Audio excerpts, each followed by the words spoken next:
গোটেই কলিয়াবৰতে প্ৰায় 200ৰ পৰা 250 মান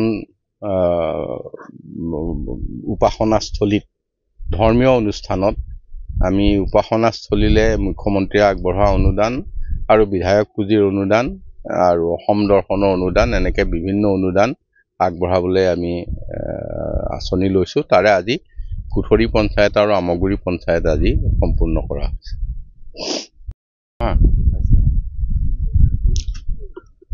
অসম গৌৰৱ সন্মানেৰে সন্মানিত হৈছে চোৰানেহেম। আপুনি আজি ইয়াতে উপস্থিত হৈছে, কি ক'ব?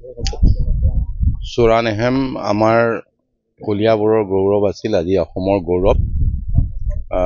এই গাঁওখনত মই আজি বহু বছৰ ধৰি ৰাস্তা পদূলি নোহোৱা দিনৰ পৰাই ঘূৰি ফুৰিছিলোঁ আৰু এওঁলোকৰ যিখিনি গাঁওখনৰ যিখিনি ব্যৱহাৰ এইটো যথেষ্ট আকৰ্ষণীয়। ইয়াত কেঁচা ৰাস্তা আছিল। প্ৰথমতে তেখেতসকলৰ দাবী আছিল পুল এটা বনাই দিলেই হ'ব, ৰাস্তাটো আমি এনেকৈ চলিব পাৰিম। তাৰপিছত পকা হ'ল। তাৰপিছত ইয়াত এতিয়া আৰু এটি পথ আজি আমি আধাৰশিলা কৰিলোঁ। আগতে যিটো ৰাস্তাই অকণমান দূৰ হয়, এতিয়া ৰাষ্ট্ৰীয় ঘাইপথৰ পৰা খুব চমু হ'ব। আৰু ইয়াৰ উপৰিও তেখেতসকলে অসম গৌৰৱৰে বিভূষিত হৈছে। গাঁওখনক আমি লাহে লাহে অকণমান সকলোৰে আকৰ্ষণীয় গাঁও হিচাপে, কলিয়াবৰৰ এখন আকৰ্ষণীয় গাঁও হিচাপে গঢ়ি তুলিবলৈ চেষ্টা কৰিম। আৰু এইকাৰণে ইয়াত হ'ব বুলি মই আশা কৰিছোঁ। গাঁৱৰ মানুহখিনি খুব সহজ সৰল আৰু অতিথিপৰায়ণ। সেইকাৰণে আমি গাঁওখন এখন চাবলগীয়া গাঁও হিচাপে আগলৈ আমি আগবঢ়াই নিব পাৰিম বুলি ভাবিছোঁ। আধাৰশিলাটো ক'ত কৰিলে আজি?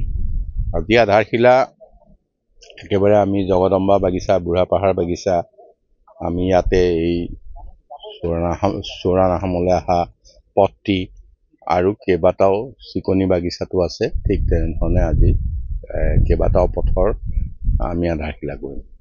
গোটেই কলিয়াবৰতে প্ৰায় 200ৰ পৰা 250 মান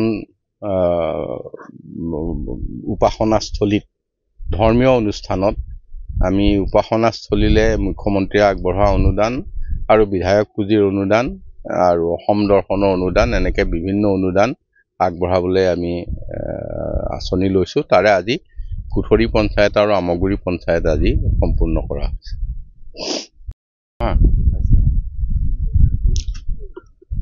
অসম গৌৰৱ সন্মানেৰে সন্মানিত হৈছে চোৰানেহেম। আপুনি আজি ইয়াতে উপস্থিত হৈছে, কি ক'ব? চোৰানেহেম আমাৰ কলিয়াবৰৰ গৌৰৱ আছিল, আজি অসমৰ গৌৰৱ। এই গাঁওখনত মই আজি বহু বছৰ ধৰি ৰাস্তা পদূলি নোহোৱা দিনৰ পৰাই ঘূৰি ফুৰিছিলোঁ আৰু এওঁলোকৰ যিখিনি গাঁওখনৰ যিখিনি ব্যৱহাৰ এইটো যথেষ্ট আকৰ্ষণীয়। ইয়াত কেঁচা ৰাস্তা আছিল। প্ৰথমতে তেখেতসকলৰ দাবী আছিল পুল এটা বনাই দিলেই হ'ব, ৰাস্তাটো আমি এনেকৈ চলিব পাৰিম। তাৰপিছত পকা হ'ল। তাৰপিছত ইয়াত এতিয়া আৰু এটি পথ আজি আমি আধাৰশিলা কৰিলোঁ। আগতে যিটো ৰাস্তাই অকণমান দূৰ হয়, এতিয়া ৰাষ্ট্ৰীয় ঘাইপথৰ পৰা খুব চমু হ'ব। আৰু ইয়াৰ উপৰিও তেখেতসকলে অসম গৌৰৱৰে বিভূষিত হৈছে। গাঁওখনক আমি লাহে লাহে অকণমান সকলোৰে আকৰ্ষণীয় গাঁও হিচাপে, কলিয়াবৰৰ এখন আকৰ্ষণীয় গাঁও হিচাপে গঢ়ি তুলিবলৈ চেষ্টা কৰিম।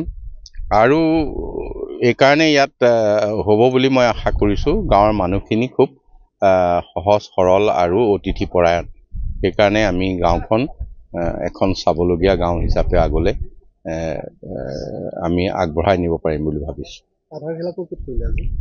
আজি আধাৰশিলা একেবাৰে আমি জগদম্বা বাগিচা, বুঢ়াপাহাৰ বাগিচা, আমি ইয়াতে এই চোৰানাহামলৈ অহা পথটি আৰু কেইবাটাও চিকনি বাগিচাটো আছে। ঠিক তেনেধৰণে আজি কেইবাটাও পথৰ আমি আধাৰশিলা কৰিম।